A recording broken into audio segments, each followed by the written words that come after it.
Hey guys, welcome back to my channel. तो आज की वीडियो में हम सबसे वाइडली यूज डिस्ट्रीब्यूशन के बारे में बात करेंगे, जो कि है नॉर्मल डिस्ट्रीब्यूशन। ये सबसे इम्पोर्टेंट डिस्ट्रीब्यूशन है और ये सबसे वाइडली यूज्ड है।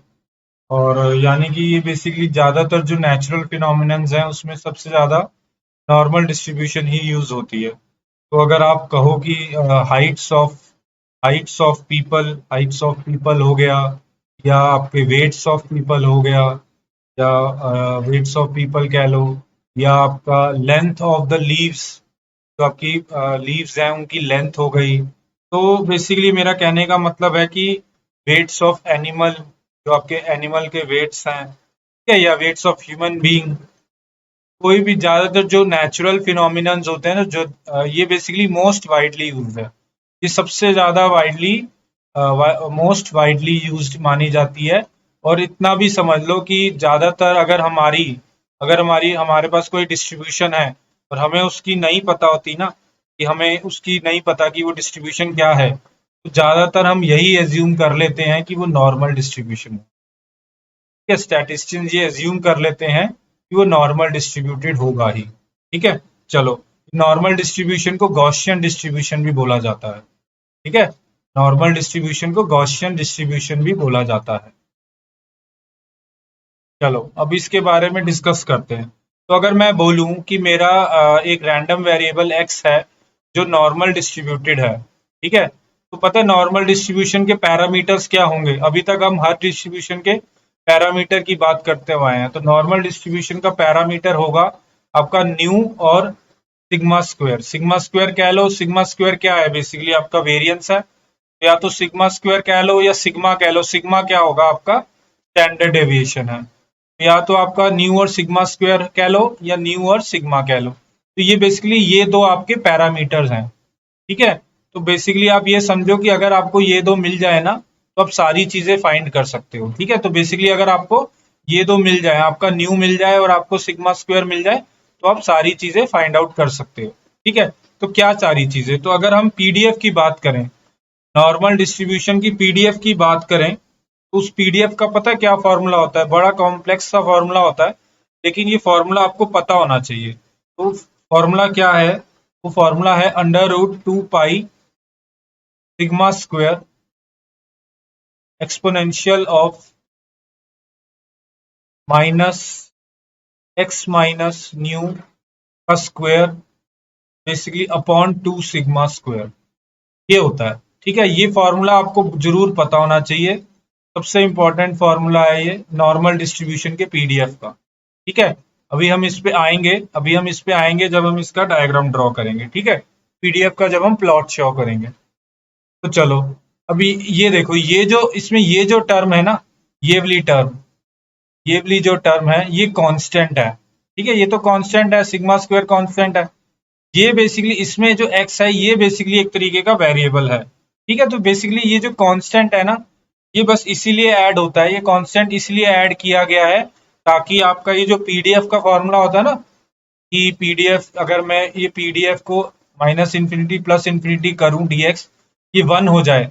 ये बस ये वन होने के लिए ये कांस्टेंट ऐड होता है, ताकि ये बेसिकली वन हो जाए। इसका ज्यादा सिग्निफिकेंस नहीं है, लेकिन आपको ये पता होना चाहिए कि ये पीडीएफ का फॉर्मूला क्या है। ठीक है, तो चलो, ये पीडीएफ का फॉर्मूला है।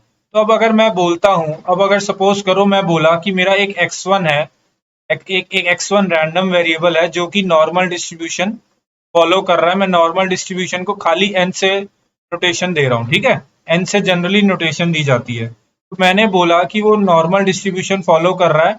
उसका जो न्यू है, न्यू यहाँ पे क्या है, सबसे पहली बात यहाँ पे न्यू क्या है, ये न्यू मीन है। ठीक है, ये न्यू मीन है आपका, और ये सिग्मा स्क्वायर वेरिएंस है। तो उसका मीन 0 है, और जो उसका वेरिएंस है वो सपोज करो मैं बोलता हूँ पॉइंट पॉइंट थ्री है। ठीक है, ये एक x1 रैंडम वेरिएबल है जो नॉर्मल डिस्ट्रीब्यूशन फॉलो कर रहा है।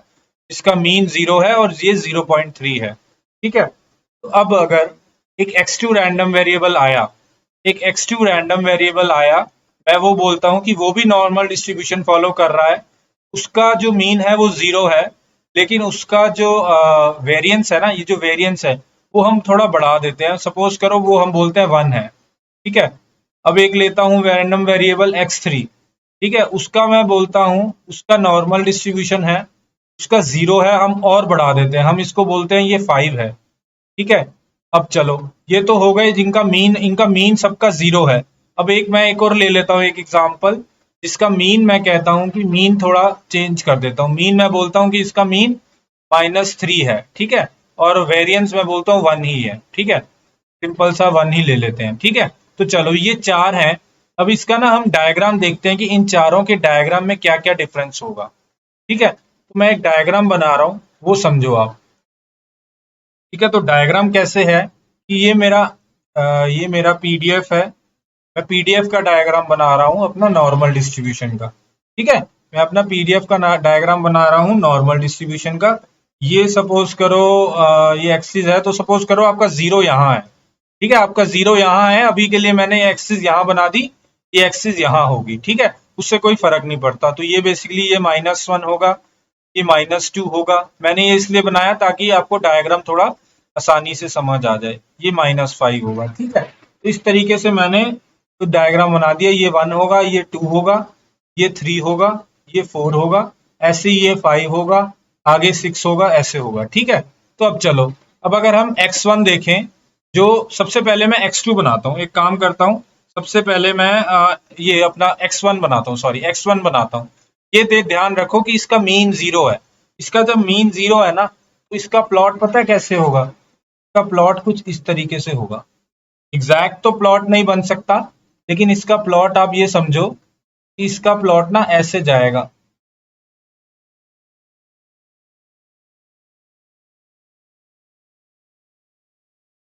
ठीक है, तो ये बेसिकली मेरा किसका प्लॉट है? ये मेरा x1 का प्लॉट है। ठीक है, ये मेरा x1 का प्लॉट है।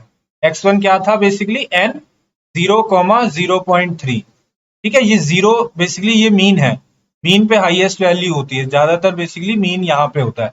ठीक है, तो ये इस तरीके का प्लॉट है। ठीक है, चलो अब x2 लेते हैं, x2 का बनाते हैं और आपको डिफरेंस समझाते हैं। यहाँ पे 0.3 था, ठीक है, और यहाँ पे 1 है। 1 है ना, यानी कि आप ये समझो, यानी कि आप ये समझो कि आपका जो वेरिएंस है वो बढ़ रहा है, वेरिएंस है वो बढ़ रहा है। वेरिएंस किसको कहते हैं? अगर मैं बोलूं कि ये प्लॉट है और एक ये प्लॉट है, इसमें ये जो ये वेरिएंस वेरिएंस ये स्प्रेड होता है, समझ रहे हो? ये जो प्लॉट है इसमें इसको एक तरीके से आप वेरिएंस को समझ सकते हो कि ये जो स्प्रेड है ना, ये बेसिकली एक तरीके का वेरिएंस होता है। तो यानी कि जब आपका वेरिएंस बढ़ा है ना, तो आपका ये जो स्प्रेड है ना, ये बढ़ जाएगा। कोई भी प्लॉट हो, चाहे ये प्लॉट हो, अब आपका ये प्लॉट है और ये प्लॉट है, इन दोनों में ना इसका वेरिएंस ज्यादा है, इसका वेरिएंस कम है। समझ रहे हो? इसका वेरिएंस कम है, इसका वेरिएंस ज्यादा है। वेरिएंस को आप एक तरीके से स्प्रेड समझ सकते हो। तो जब मैंने वेरिएंस को 1 कर दिया ना 0.3 से, तो मेरा स्प्रेड बढ़ जाएगा। ठीक है, तो मेरा स्प्रेड बढ़ जाएगा। तो अब मेरा प्लॉट पता है कैसे होगा? अब मेरा प्लॉट ऐसे होगा।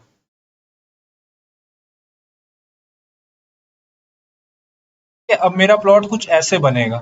ठीक है, अब मेरा प्लॉट कुछ ऐसे बना। अब सपोज करो ये किसका था? ये बेसिकली x2 का था। ठीक है, x2 क्या था आपका? n 0,1।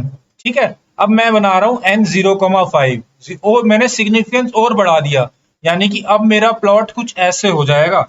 ओ अब मेरा प्लॉट कुछ ऐसे हो जाएगा, और वेरिएंस बढ़ जाएगी इसकी। समझ रहे हो? और वेरिएंस बढ़ जाएगी। तो अब क्या हो गई वेरिएंस?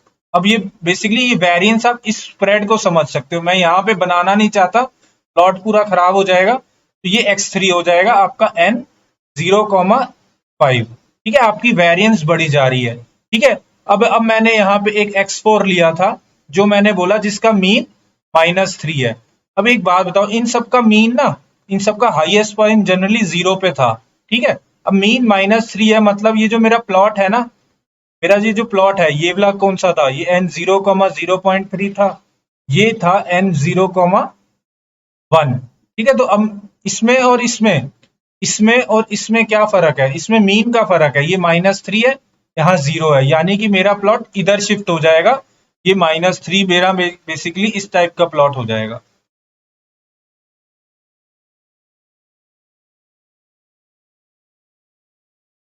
ठीक है, तो बेसिकली इस टाइप का प्लॉट हो जाएगा। ये -3 पे सबसे ऑलमोस्ट हाईएस्ट वैल्यू हो जाएगी। तो ये बेसिकली मेरा n n -3 कॉमा 1 होगा। ठीक है, तो इस टाइप का आपको समझना है। ठीक है, इस टाइप का ये बेसिकली ना सारे बेल शेप्ड कर्व्स कहलाते हैं। Bell shaped curves, normal distribution या गॉसियन डिस्ट्रीब्यूशन के जो कर्व्स है ना पीडीएफ के, इनको हम बोलते हैं कि ये बेल शेप्ड है। ठीक है, इनको हम क्या बोलते हैं, ये बेल शेप्ड कर्व्स है। ठीक है, तो इस तरीके से बेसिकली डिफरेंट डिफरेंट सिग्मा और उसमें डिफरेंट डिफरेंट आपको प्लॉट मिलेंगे। चलो, अब ये तो हमने समझा कि डिफरेंट डिफरेंट उसमें डिफरेंट डिफरेंट मिलेंगे। अब एक और चीज समझो, जब मैं कह रहा हूं ना कि आपको कि मेरा n 0,2 है, इसकी बेसिकली आप ये समझ सकते हो कि आपकी पीक ऑलमोस्ट जीरो पे मिलेगी आपको। जो पीक है, यानी कि जब मैं यहाँ कह रहा था कि पीक मेरी जीरो पे है, ऑलमोस्ट जीरो पे होती है, यहाँ पे -3 पे होगी। ठीक है, अब इस फॉर्मूले को देखो, ये जो बेसिकली ये फॉर्मूला है ना, ये जो फॉर्मूला है, इस फॉर्मूले से ही ये ग्राफ आता है।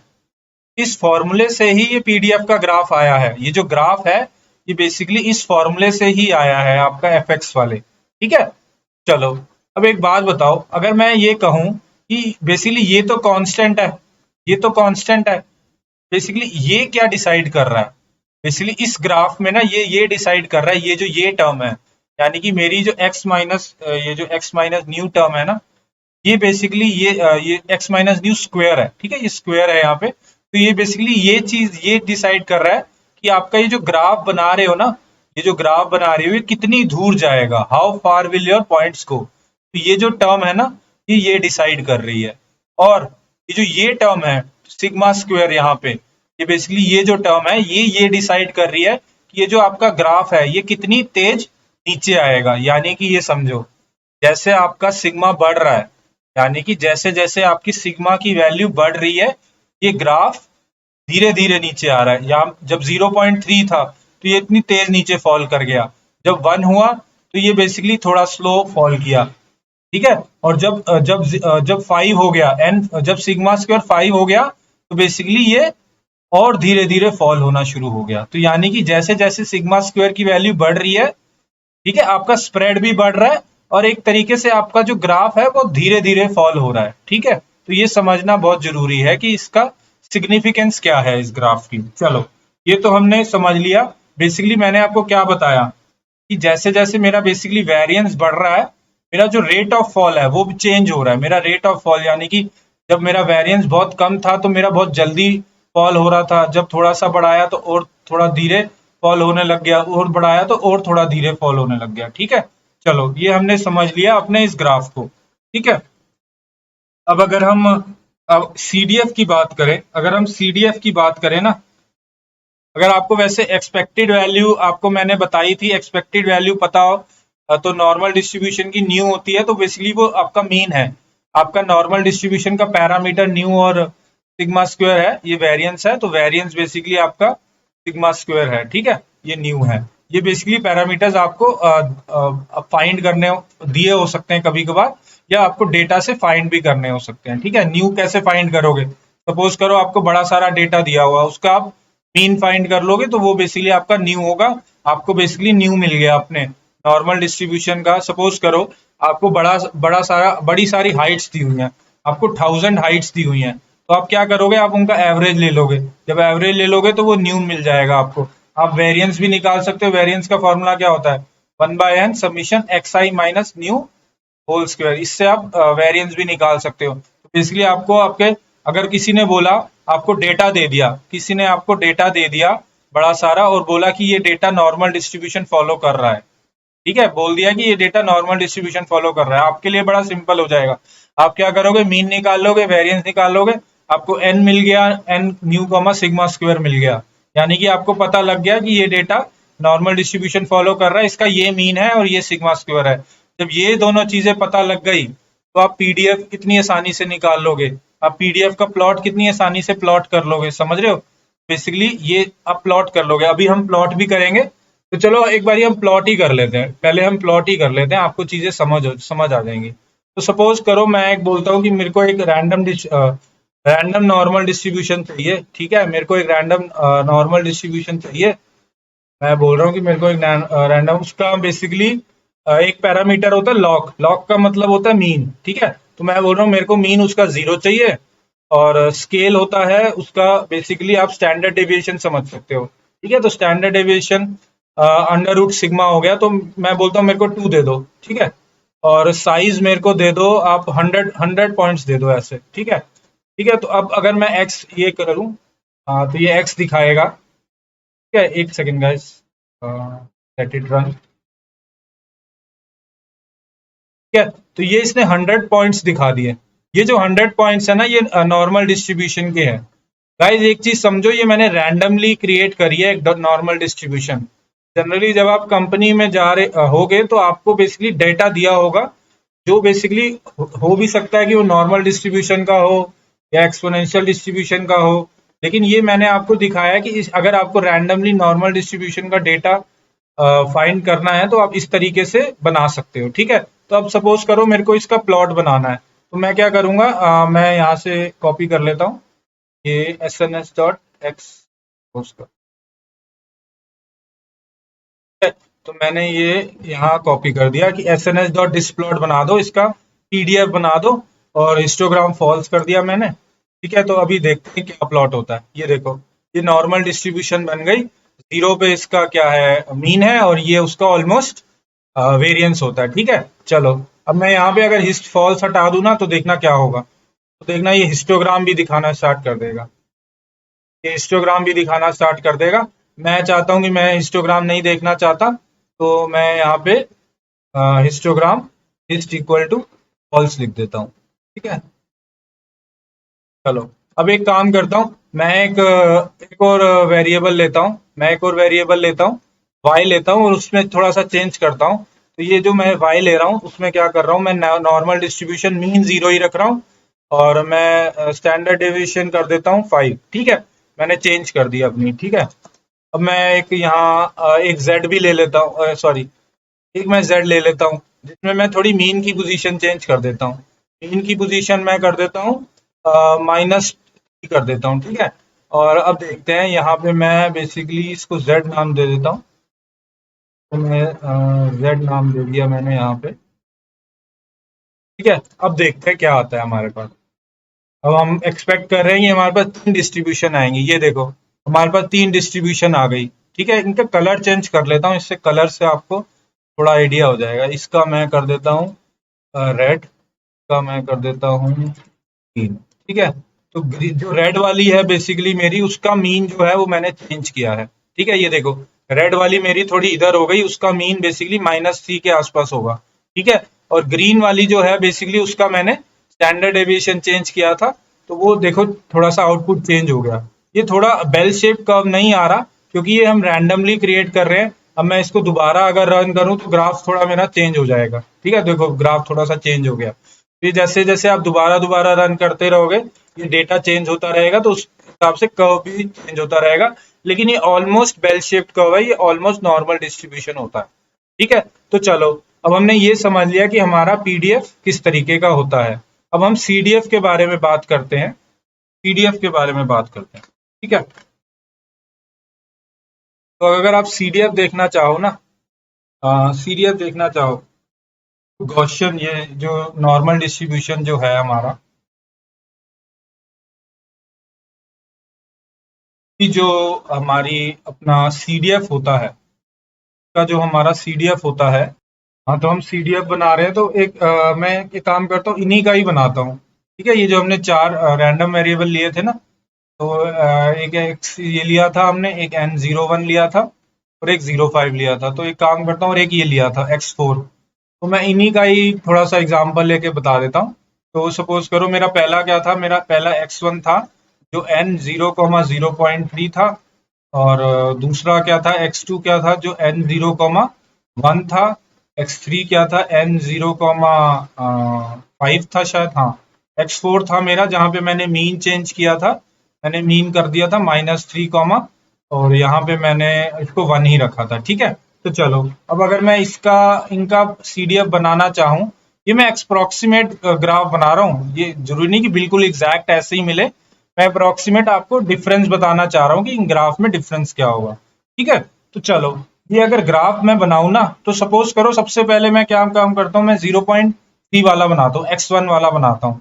तो अगर मेरी ये जीरो है, ये मेरा जीरो है, ये मेरा -1 है, ये मेरा -2 है, ये मेरा -3 है, ये मेरा -4 है, ये मेरा 1 है, ये मेरा 2 है, 3 है, ये ऐसे 4 है। ठीक है, तो अगर मैं 0.3 वाला बनाऊं ना, 0.3 वाला, मेरा 0.3 किधर होगा, और सॉरी जीरो मेरा इधर है। ठीक है, जीरो मेरा इधर है, ये जीरो, ये जो जीरो है मीन मेरा ये है ना। तो बेसिकली मेरा क्या ग्राफ होगा, मेरा ना ऐसे ग्राफ होगा कुछ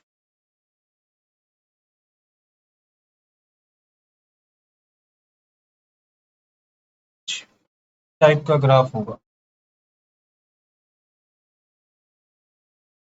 ठीक है, ये कुछ इस टाइप का ग्राफ होगा।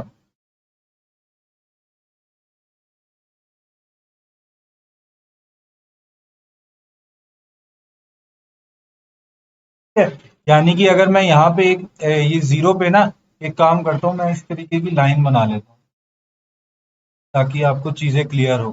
ठीक है, कि मैंने एक लाइन बना ली, तो बेसिकली ये मीन पे यहाँ वैल्यू आई। ठीक है, मीन पे यहाँ वैल्यू आई। ठीक है, तो अब एक बात बताओ, अगर मैं बोलूँ कि ये जो जीरो है, ये बेसिकली इसके यहाँ पे क्या वैल्यू होगी, जो मेरा जीरो है इस पे ये बेसिकली ये वैल्यू यहाँ पे क्या होगी, तो यहाँ पे बेसिकली एक चीज समझो, ये 0.5 होगी। क्यों 0.5 होगी, कि क्योंकि यहाँ पे ये जीरो है, यहाँ पे मीन आ रहा है मेरा, यहाँ पे मीन आ रहा है, यहाँ पे 0.5 होगी। इसका मतलब क्या है, इसका मतलब ये है कि इसके इधर अप्रोक्सीमेटली, इसके इधर 50%, इसके इधर 50% ऑफ द डेटा होगा, इसके इधर 50% ऑफ द डेटा होगा, यानी कि ऊपर 50% ऑफ द डेटा, नीचे 50% ऑफ द डेटा। ये चीज समझनी बड़ी जरूरी है, समझ रहे हो, ये चीज समझनी बड़ी जरूरी है।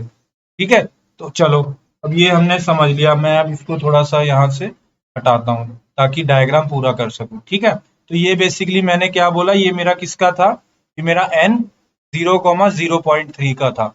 अब अगर मैं n 0,1 का बनाना चाहूँ ना, तो एक बात समझो, एक बात समझो, n जैसे ये वेरिएंस बढ़ रही है ना, तो ये मेरा ग्राफ ना, इस ये जो ये एक्सिस बनाई है मैंने, इससे थोड़ा थोड़ा दूर होता रहेगा।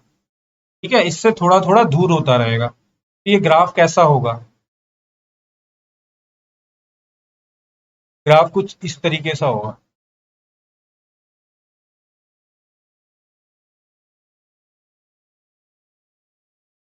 ठीक है, ये ग्राफ जो है, ये बेसिकली n 0,1 का है। ये ध्यान रखो कि जैसे जैसे आपका ये वेरिएंस बढ़ा है, ये सिग्मा का वैल्यू बढ़ी है, ये ग्राफ इधर से दूर होता रहेगा। ठीक है, ये ग्राफ इस एक्सिस से थोड़ा थोड़ा दूर होता रहेगा इस तरफ से। ठीक है, ये वाला बेसिकली ये वाला जो ग्राफ है सबसे पास रहेगा। ठीक है, तो चलो, अब ये 1 था, अब अगर मेरे को 0,5 बनाना हो, ये और इधर होगा, ये और इधर होगा। ठीक है, ये और इधर होगा, लेकिन ये ध्यान रखो, ये जाएगा यहीं से। ठीक है, ये जाएगा यहीं से, थोड़ा ग्राफ थोड़ा मेरा टेढ़ा सा हो गया, ये जाएगा यहीं से। ठीक है, तो अब मैंने बना दिया आपका एन, ये कौन सा ग्राफ था, ये था मेरा तीसरा वाला, ये मेरा था एन 0,5 का। अब देखो इसका ग्राफ, ये ग्राफ देख लो सब सही से। -3 पे अब मैं क्या करूंगा, -3 पे अब मैं ऐसे लाइन बना दूंगा। समझ रहे हो, -3 पे अब मैंने ऐसे लाइन बना दी। ठीक है, अब क्या होगा, अब मेरा ग्राफ बेसिकली, मेरा ग्राफ मैंने -1 वाला लिया था ना, ये थोड़ा सा दूर से स्टार्ट होगा और ये ऐसे जाएगा। ठीक है, ये बेसिकली ऐसे जाएगा, तो सॉरी, ठीक है, ये ऐसे जाएगा। ये जो सारी वैल्यूज है यहाँ पे, ये समझो ये सब वैल्यू 1 होगी, ये 1 होगी, ये 0.9 0.8 इस तरीके से होगा। ठीक है, तो इस तरीके से बेसिकली मेरा, ये समझो कि ये पॉइंट जो है, ये अगर मैं इसको ए पॉइंट बोलूं, इसके करस्पॉन्डिंग भी यहाँ 0.5 होगा, यानी कि इसके इधर भी 50% ऑफ द वैल्यूज, इसके इधर भी 50% ऑफ द वैल्यूज। बस ये जो ग्राफ है ना, ये वाला ग्राफ, ये इससे इधर हो गया, इन वालों से, ये x1 x1 है, ये x2 है, ये x3 है, और ये x4 है। ये बस x1 x2 x3 से इधर शिफ्ट हो गया। क्यों, क्योंकि इसका मीन -3 था। ठीक है, तो चलो, ये तो मैंने बता दिया तुम्हें ये ग्राफ कैसा सा है। ठीक है, अब अगर एक पॉइंट लो, अगर अगर हम मैं कोई पॉइंट लूं, सपोज करो मैं इधर सा पॉइंट लेता हूँ, इस वाले ग्राफ पे लेता हूँ, ये पॉइंट लेता हूँ। ठीक है, ये पॉइंट को मैं बी बोल देता हूँ। इस पॉइंट के कॉरेस्पॉन्डिंग यहाँ पे 0.6 वैल्यू है, ठीक है, इस पॉइंट के कॉरेस्पॉन्डिंग 0.6 वैल्यू है। तो इसका मतलब क्या है, इसका मतलब क्या है, तो इसका मतलब ये है कि इस वैल्यू के कॉरेस्पॉन्डिंग, इसका मतलब क्या है ये बताओ, इसका मतलब क्या है, इसका मतलब क्या है पता है? या सपोज करो यहाँ पे वैल्यू आई तुम्हारी 0.4, ठीक है, यहाँ पे वैल्यू आई तुम्हारी 0.4 ये ले लो या 0.5 ले लो, ठीक है, ये इसके कॉरेस्पॉन्डिंग यहाँ वैल्यू आई 0.5, ठीक है, और यहाँ वैल्यू आई 0.6। इसका मतलब ये है कि प्रोबेबिलिटी दैट एक्स जो है तुम्हारा लेस देन 0.5, ये जो एक्स है यहाँ पे इसकी वैल्यू लेस देन 0.5 है, इसकी प्रोबेबिलिटी हमारी 60% है। 0.6 यानी कि 0.6 है कह लो, या 60% of the data is less than 0.5। समझ गए, ये चीज समझनी बड़ी जरूरी है, ठीक है, ये चीज समझनी बड़ी जरूरी है। चलो, अब हमने नॉर्मल डिस्ट्रीब्यूशन का सीडीएफ भी पढ़ लिया और पीडीएफ भी पढ़ लिया। अब नेक्स्ट वीडियो में हम एक चीज पढ़ेंगे, थोड़ी बहुत प्रॉपर्टीज पढ़ेंगे नॉर्मल डिस्ट्रीब्यूशन की, जैसे 68, 95, 99.7% रूल होता है। फिर हम और बड़ी सारी चीजें पढ़ेंगे धीरे धीरे। Okay guys, thank you.